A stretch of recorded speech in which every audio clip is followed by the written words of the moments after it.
참여해 주시기를 바랍니다. 할렐루야. 여러분은 어떤 동물을 좋아하십니까? 소, 양, 여우, 강아지. 특히 아름답고 순수한 여성을 볼 때에 어떤 동물 이미지가 떠오릅니까? 참고로 우리 남성 성도 여러분, 아내를 볼 때 어떤 이렇게 동물이 연상되나요? 여우? 혹은 호랑이? 참고로 유대인들은 아름답고 순수한 참 멋있는 여인을 볼 때에 사슴 같다라고 하는 표현을 합니다. 오늘 돌아가셔서 아내에게 사슴 같다라고 그렇게 한번 표현해 드리면 아마 따뜻한 밥이 나올 겁니다. 자, 오늘 성경에는 다비다라고 하는 한 여성의 얘기를 들려주고 있어요. 다비다라고 하는 이름은 아람어식 이름입니다. 당시 전 중동 지역의 공용어가 아람어였어요. 그래서 유대인들도 당시 아람어를 사용했습니다. 예수님도 이 땅에 오셔서 아람어를 사용했다는 사실 아세요? 그리고 그들의 이름도 아람어식으로 지었어요. 그래서 다비다라고 하는 말은 아람어식 이름입니다. 이것을 유럽식으로 오늘 성경에 보면 번역을 했어요. 그 유럽식 번역이 바로 헬라어로 도로가라라고 하는 뜻입니다. 근데 이 다비다, 도로가, 가젤, 똑같은 어미입니다. 가젤. 여러분, 가젤이란 동물 아시죠? 가장 유사한 우리나라의 동물은 사슴입니다. 여러분, 사슴은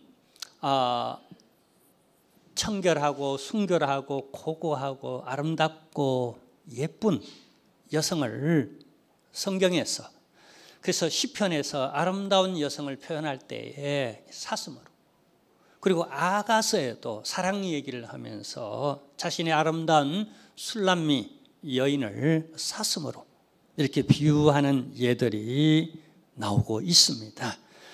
자, 이처럼 이 다비다는 사슴과 같은 그런 여인이었습니다. 외적으로 보기에도 제가 이미지를 이렇게 상상해 볼 때 그렇거니와 성경에 나오는 그의 영성, 속사람도 사슴처럼 아름답게 그렇게 느껴지는 여성입니다.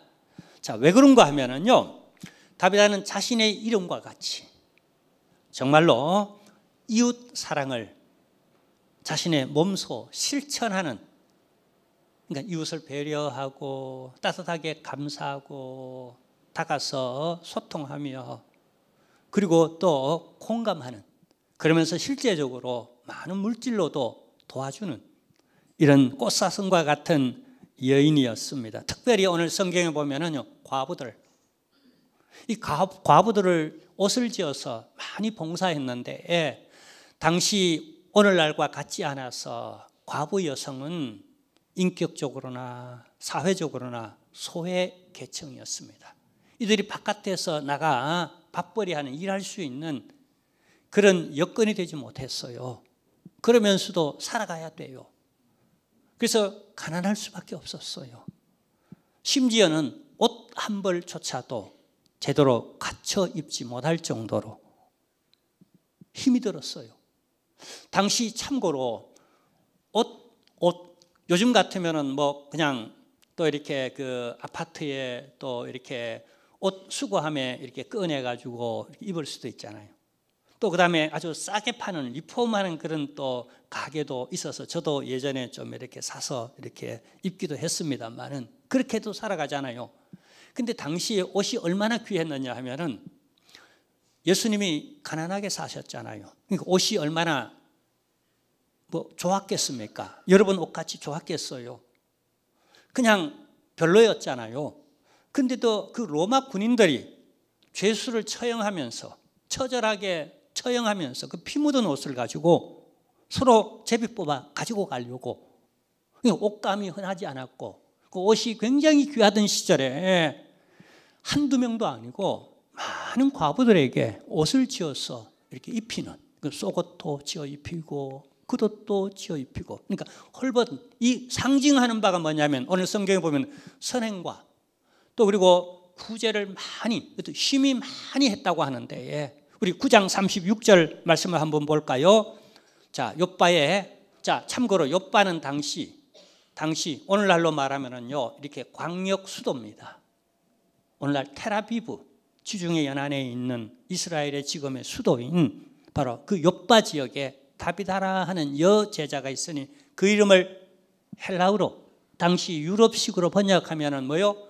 도로가라라고 하는 이런 이름을 가진 꽃사슴, 그런 의미를 가진 여인이었는데, 선행과 구제하는 일이 어떻게 해요? 힘이 많더니, 여기 많더니라고 이미 강조를 합니다. 근데 그 앞에 이 부사어를 꾸미는 어떻게 해요? 힘이, 그러니까 이중적 강조를 하는 거예요. 그가 얼마나 많은 구제를 했는지, 또 더불어 선행을 했는지 이렇게 설명을 하고 있습니다. 여러분, 제가 좋아하는 여성 탤런트가 있습니다. 이 말씀을 묵상하면서 한 여성 탤런트가 생각나는, 제가 좋아하는 여성 탤런트가 생각나는데 누군지 아세요? 궁금하나요? 예, 김혜자 권사님. 이 김혜자 씨는 대한민국 국민의 배우이자 봉사의 아이콘입니다.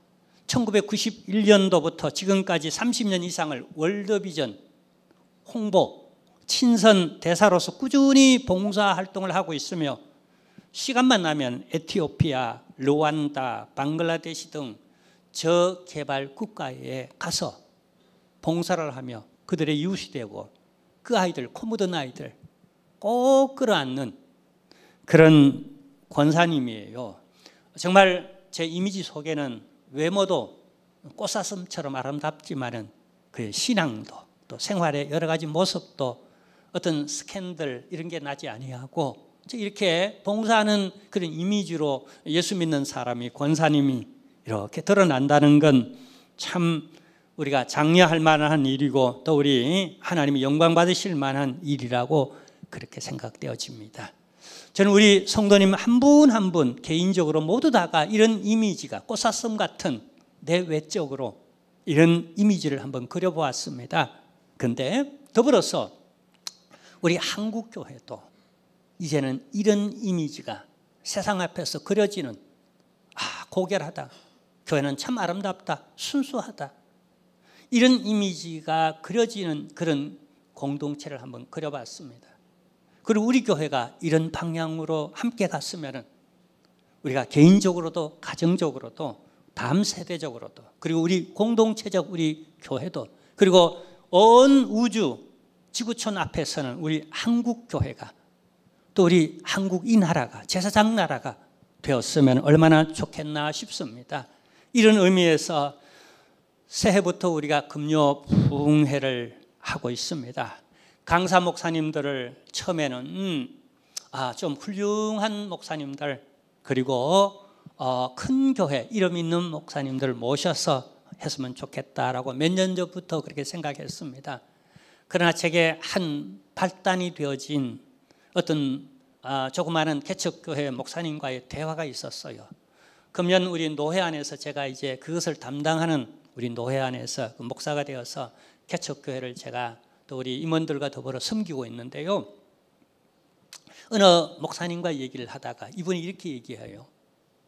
나는 내 로망이 한번 주례를 서보는 거다라고. 이분이 한 번도 주례를 안 서봤다는 거예요.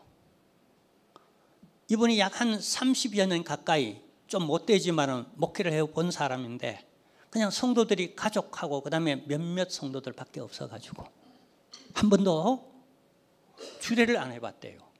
장례 주례도 안 해보고 결혼식 주례도 안 해보고 하여튼 주례를 안 해봤대요. 나는 그 한번 주례를 한번 해봤으면 좋겠다. 이런 마음을 이런 얘기를 듣고 제가 한 번은 반성하고요. 아이고 또 장례 나면 어떡하나 싶어서 참 바빠지는데 싶어서 늘 긴장이 되는 이런 것들에 대하여 제가 참 회개가 되어졌고, 또 하나는 저런 분이 계시구나. 어떻게 위로를 했으면 좋겠나. 한번 내 대신에 한번 주례석에 한번 세워드릴까. 또 제 마음은 그렇지만 각 개인은 또 아니잖아요. 제가 주례하기를 원하는데 또 장례식에 저분을 한번 세워볼까. 또 그것도 아니잖아요. 담임 목사가 해주길 원하니까요.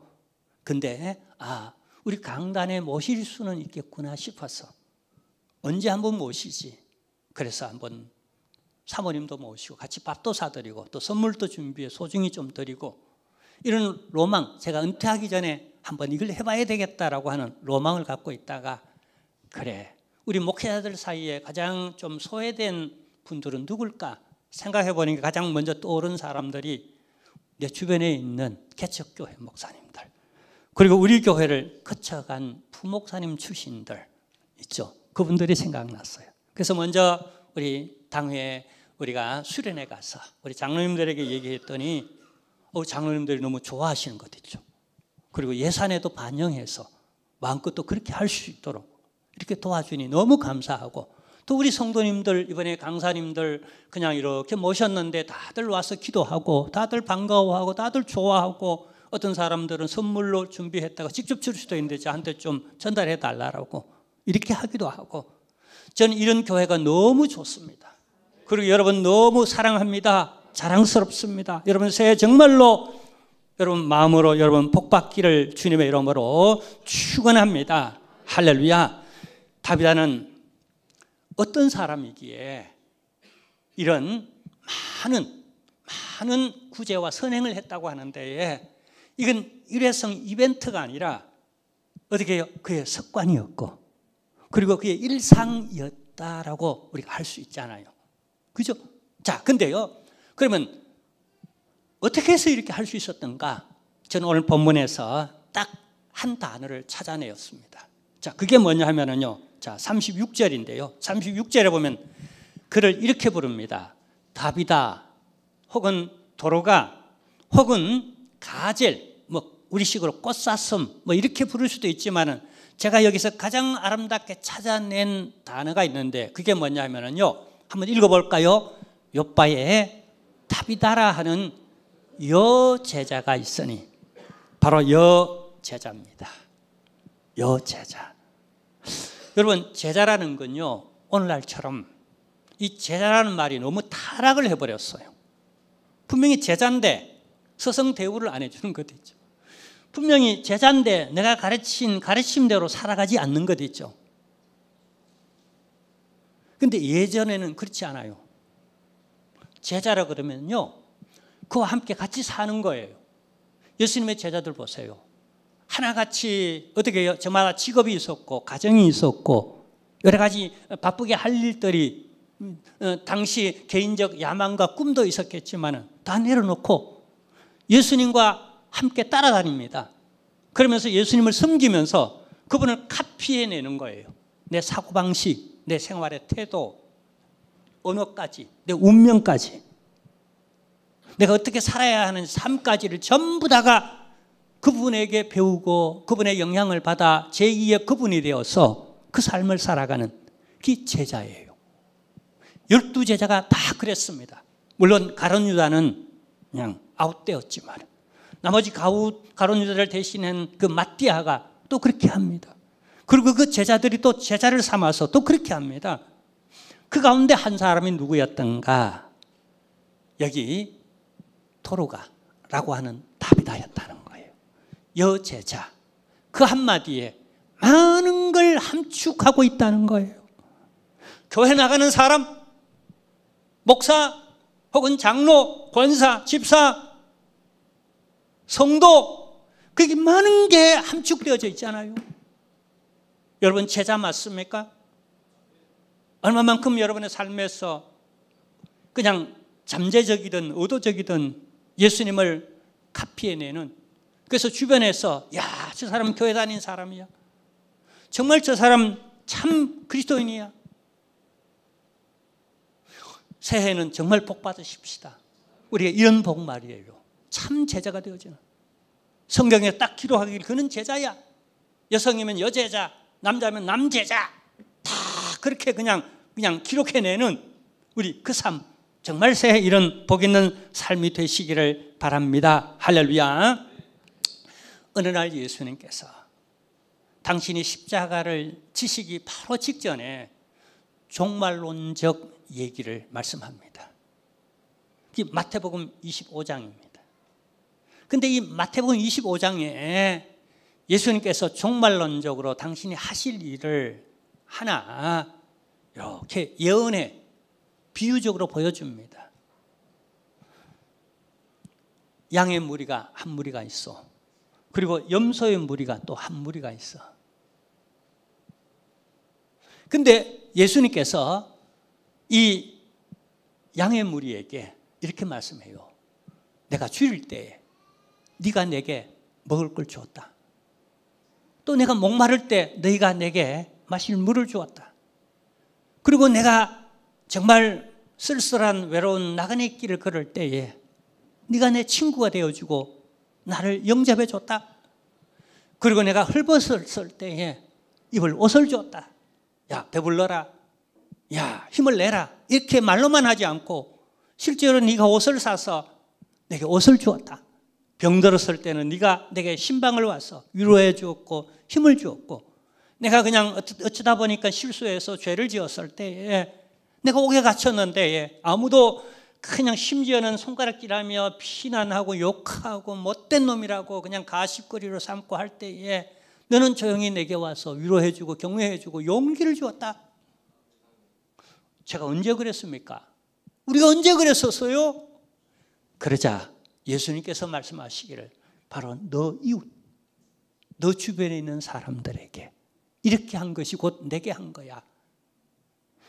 사람들은 자기 이웃에게 한 것이지만은 예수님은 받기를 믿음의 사람의 이 선행과 구제를 내게 한 거야. 나를 보고 한 거야. 이건 믿음으로 한 거야. 그래서 예수님이 당신이 받은 걸로 이렇게 셈했어요. 그리고 여기 왼쪽에 있는 염소 무리에게는 야, 너희는 맨날 바쁘다 그러면서 이런저런 핑계 대면서 한 해가 다 지나가도록 너희가 내게 양말 한쪽 갖고 온 게 있어? 밥 한 번 사준 적이 있어? 차 한 잔이라도 내게 한 번 대접한 적이 있어? 에이 못된 것들아, 저 지옥에 가거라.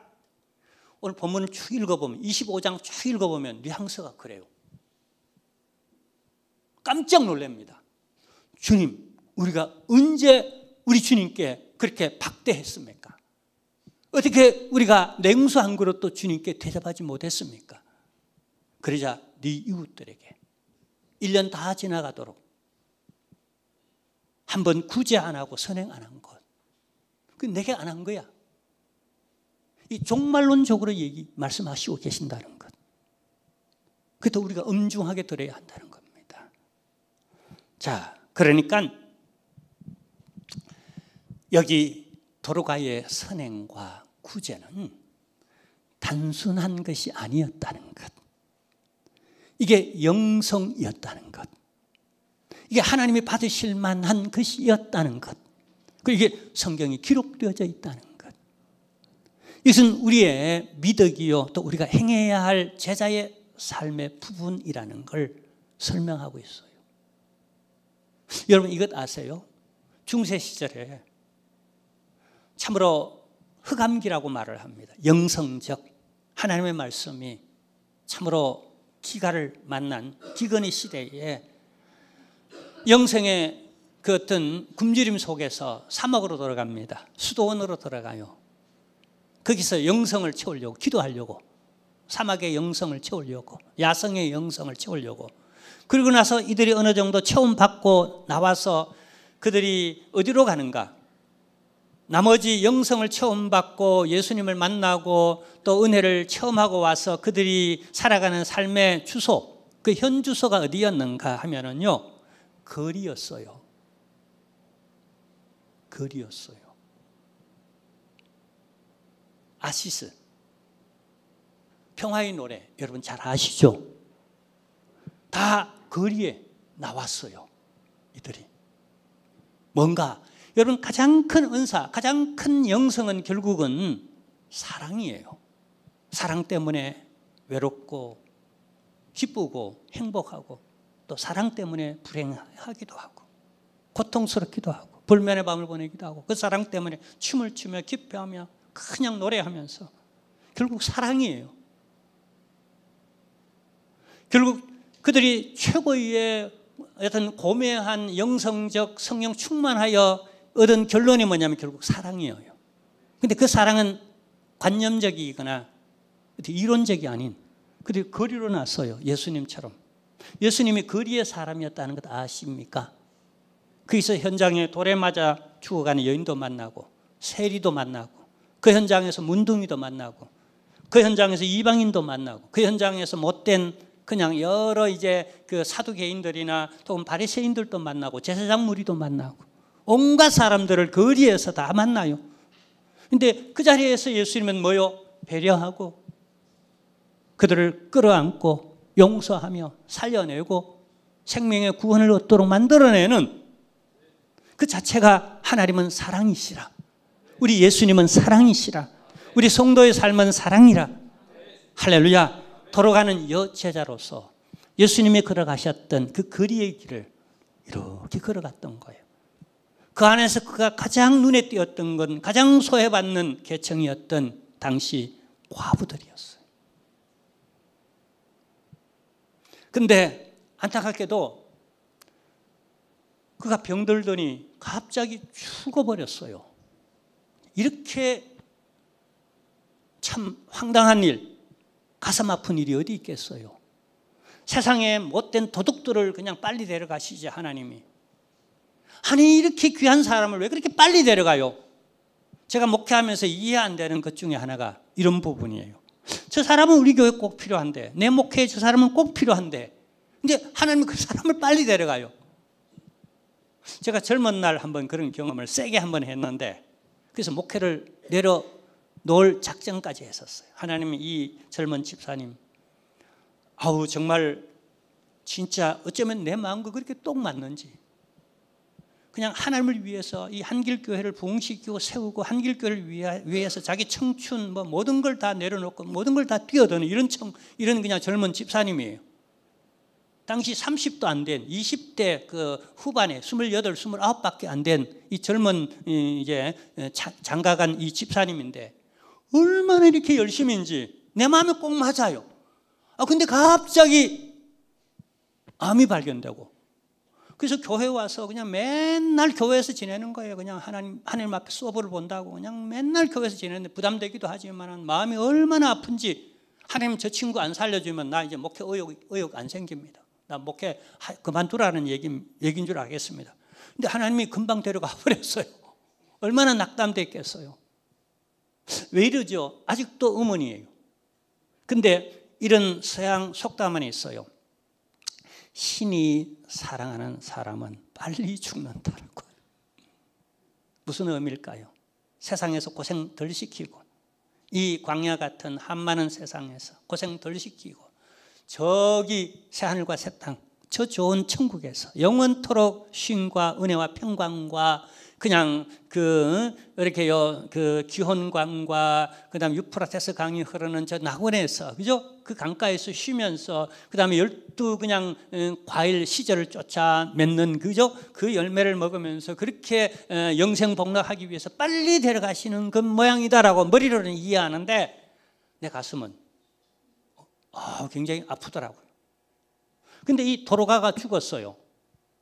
이 도로가가 죽었는데 아쉬워할까요? 안 할까요?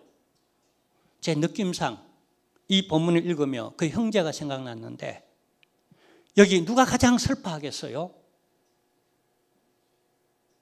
평소에 도로가로부터 격려를 받았던 위로를 받았던 정말 도움을 얻었던 이 과부들이 땅을 치며 통곡하는 거예요.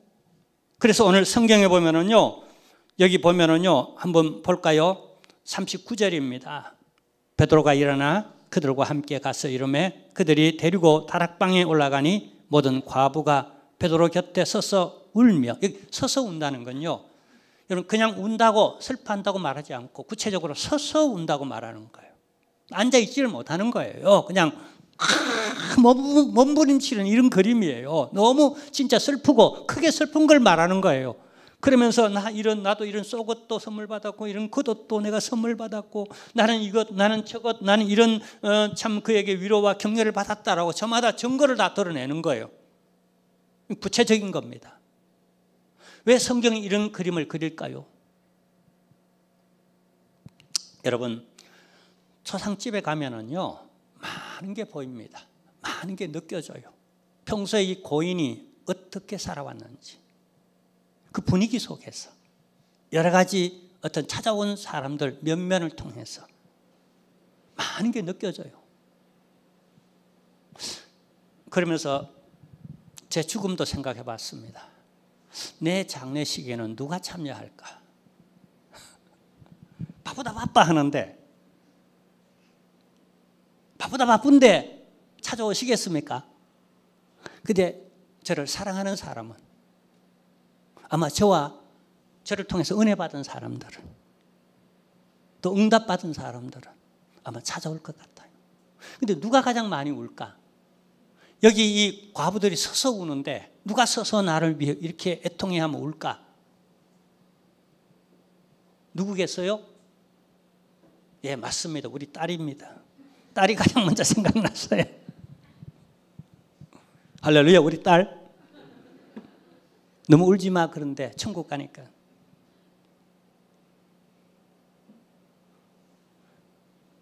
그런데 말입니다. 울래야 울 거리가 없는 사람들. 이거 어떡합니까? 이렇게 죽을 걸 왜 그렇게 인색해서 이런 이미지가 떠오르면 어떡할까요?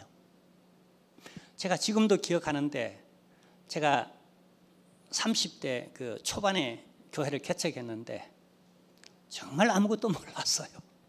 아무것도 몰라.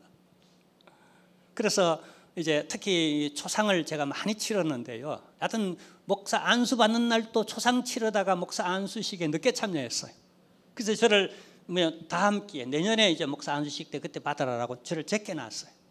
저를 제껴놨는데 제가 사정을 다 얘기해요. 그때는 뭐 핸드폰이 이런 게 없었잖아요. 그냥 서울대병원에 가서 장례식을 치르고 그냥 그래서 막 또 그다음에 목사 안수식장으로 막 올라온데 그냥 급하게 또 이렇게 장례식 치르나 차를 제가 또 그 대학로 쪽에 세워놔 버렸어요.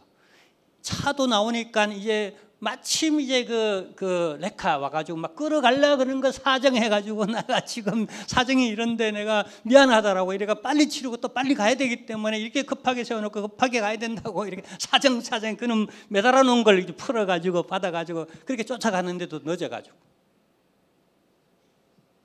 근데요. 그래서 이제 정말 그때에 내가 장례식을 절차대로 기독교적으로 제대로 치렀나 싶을 정도로 그 다음부터 우리 노회 안에 있는 그 어떤 장례식에 여러 군데 쫓아갔어요. 근데 어느 이제 저기 이제 어느 지금 제 그 교회 지금 생각이 나는데 우리 이제 노회 안에 원로 이렇게 급되는 이런 목사님 그리고 그 교회 그또 원로 급되는 장로님이 돌아가셨어요. 그래서 제가 또 이제 또 겸사겸사 알기도 하고 조문도 해야 되겠고 또 내가 가서 유심히 보고 배워야 되겠다 싶어가지고 거기에 참여하여 이렇게 보는데 제가 이런 과정이 부족했어요. 왜냐하면 신학 졸업하자마자 수습 기간이 좀 오래 있어야 되는데 저는 막바로 그냥 교회를 개척하다 보니까 이런 과정이 지금 같으면 제가 그렇게 안 하겠는데 그때는 뭐가 그렇게 급했는지 그냥 급하게 서둘러 해서 생고생했습니다. 그래서 이쪽 저쪽 배우러 많이 다녔는데요. 자, 어쨌거나 참 이렇게 참 훌륭한 목사님이신데 그리고 목회도 잘 하시는데 장로님이 그 교회 연세 많이 드신 이 참 장로님 돌아가셨는데 그 장례식을 치르는데 제가 그 장로님도 알고 그 목사님도 아는데 이 목사님이 장례를 치르면서 지금도 제게 아주 쇼킹한 게 뭐냐 하면은요. 이분이 평소에 그럴 분은 아닌데 장례 주례를 하면서 이렇게 말씀했어요. 장로님 돌아가셨잖아요. 그 시신을 놓고 다들 이제 목사님들이 있고 나 같은 이 젊은 목사도 있고 거기 다 또 성도들이 다 모여 있는데 장로님 뭐라 그랬는지 아세요? 이렇게 돌아가실 걸 왜 그렇게 나를 애먹였습니까? 라고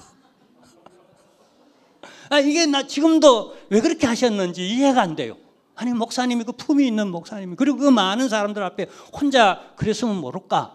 그 사람들 앞에서 장로님 왜 이렇게 돌아가실 건 나를 그냥 이렇게 힘들게 했느냐라고 한탄하시는 것 있죠. 그게 맞습니까? 근데 감정적으로는 맞잖아요.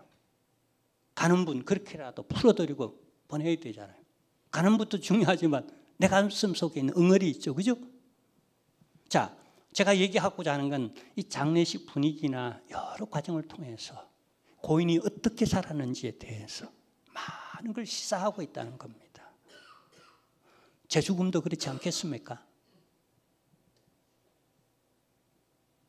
누가 와서 울어줄 거나 생각하지 말고 내가 평소에 어떻게 살았는지 내 삶을 돌아보는 그 마지막 종결점이 아니겠어요?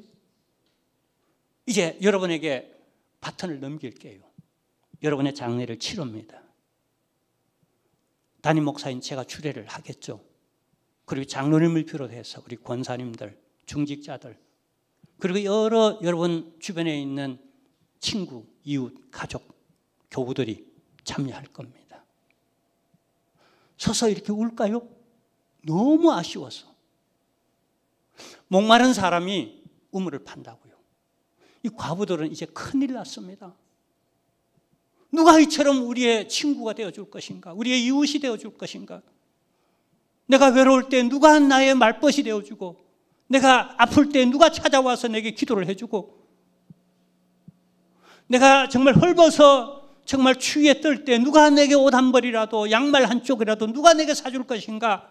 이 각박한 세상, 저마다 살기 바쁘고 저마다 발등에 불이 떨어졌는데 누가 이렇게 할 것인가? 돌아보니 아무도 없어. 근데 하필이면 그 사람이 죽어버렸어. 어떡하지? 어이구, 어떡하지? 너무 슬프지 않겠습니까?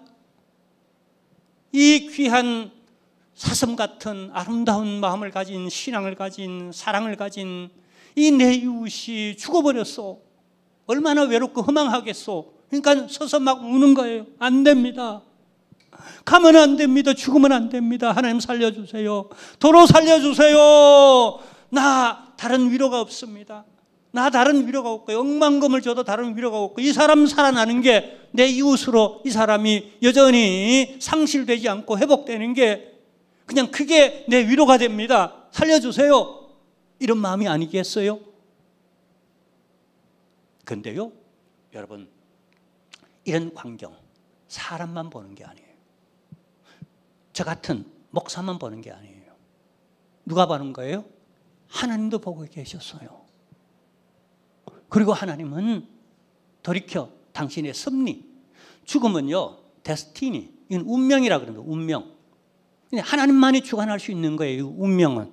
근데 하나님이 운명을 한번 바꿉니다. 여러분, 우리의 선행과 구제와 우리의 믿음과 이런 울음들, 부르짖음은요, 하나님의 섭리를 변화시킬 수 있는, 하나님, 이건 통상적인 여러분 그런 역사가 아니에요. 하여튼 특별한 역사를 하나님이 기수도 있는 그런 분이세요. 이 이웃을 회복시켜 주기로 하나님 그렇게 계획하셨어요. 그리고 베드로의 마음에 감동하셨어요. 감동케 하셨어요. 가도록 만드셨어요. 그리고 베드로가 와보니 저마다 이 옷을 보이면 나는 이런 도움을 받았습니다. 나는 이런 위로를 받고 이런 격려를 받았습니다라고 막 서서 울면서 막 성도들이 기도하는데 베드로의 마음에 감동이 왔어요. 그래서 그는 무릎을 꿇습니다. 그리고 하나님 앞에 막 기도합니다. 하나님 살려주세요. 역사하세요. 이웃을, 이들에게, 이 가난한 이웃, 소외된 이웃들에게 진정한 이웃이 있도록 하나님 이 사람 살려주세요. 그 기도 중에 감동을 받고 그 시신을 향하여서 부르짖습니다. 도로가야, 일어나라! 달리다고! 도로가야, 일어나라! 일어났습니다. 할렐루야! 할렐루야! 아멘! 아멘! 여러분, 누가복음 10장에 보면은요, 우리 예수님께서 제자들이 묻는 질문에 대답을 합니다. 이 주제가 뭐냐 하면은요, 참 이웃.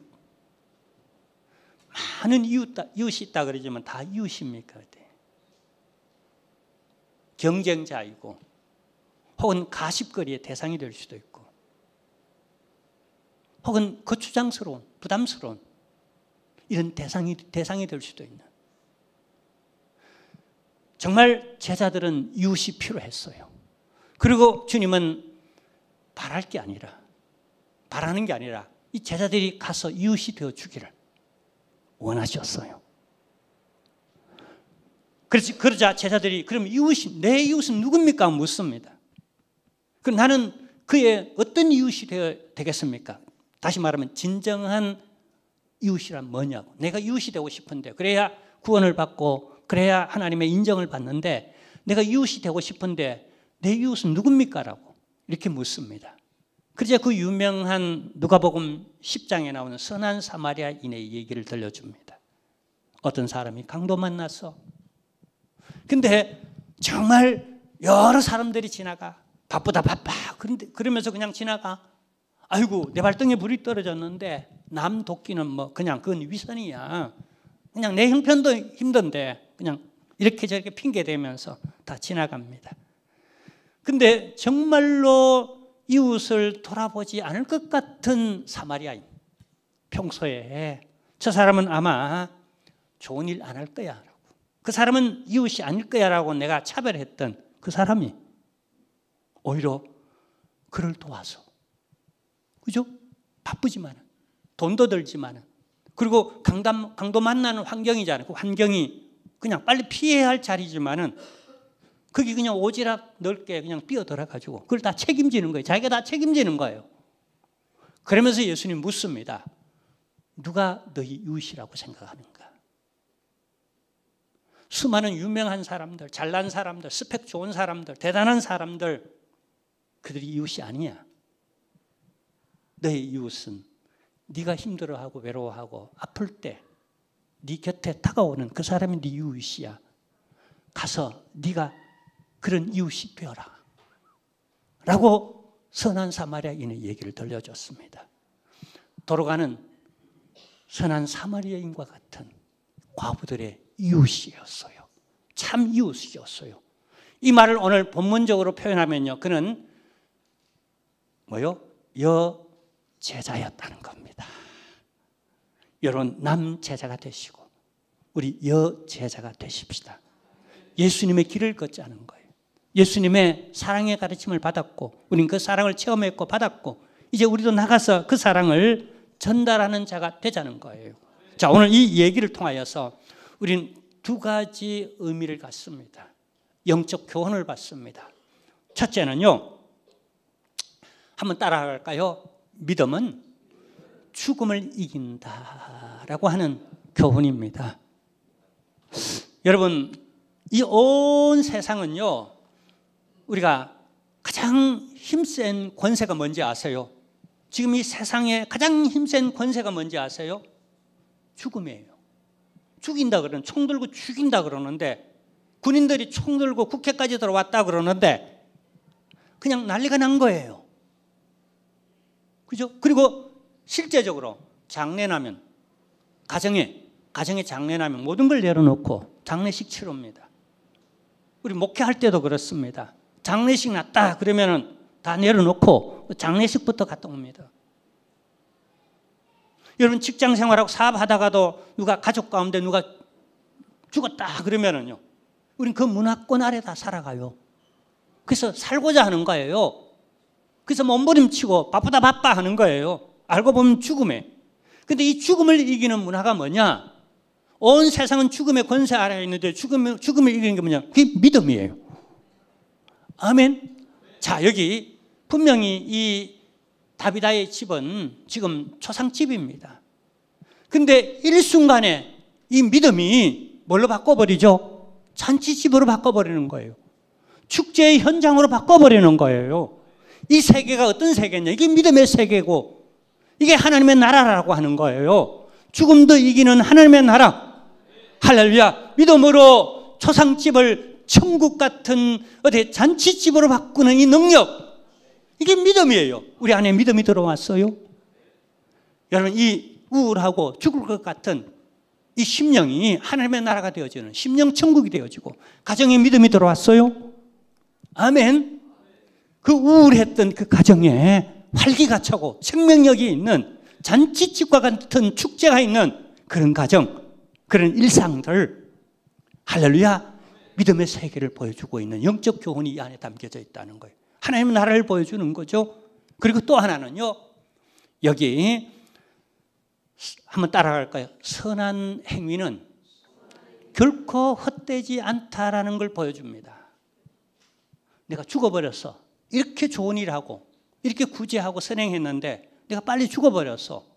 그리고 이거 누가 알겠나 싶은데 사람도 알아요. 슬퍼하고 울며 와가지고 이렇게 봉사했어요. 평소에는 그가 그렇게 봉사했는지 모르는데 죽고 나니까 어이구 이런 도움도 줬어요. 난 이런 위로를 받았어요. 사람도 인정하거니와 하나님이 인정하잖아요.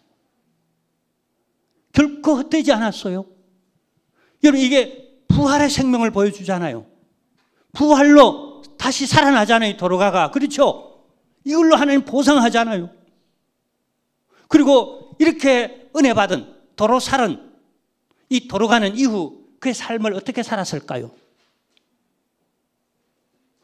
그동안 그렇게 구제와 선행을 많이 했는데 그만둬버렸을까요? 아니겠죠? 더 했겠죠. 더 진지하고 할 수 있는 대로 다 했겠죠. 여러분, 도로가가 누군지 아세요? 한번 따라합시다. 바로 나다. 나다. 세례가 뭔지 아세요? 세례는요, 죽음을 의미합니다.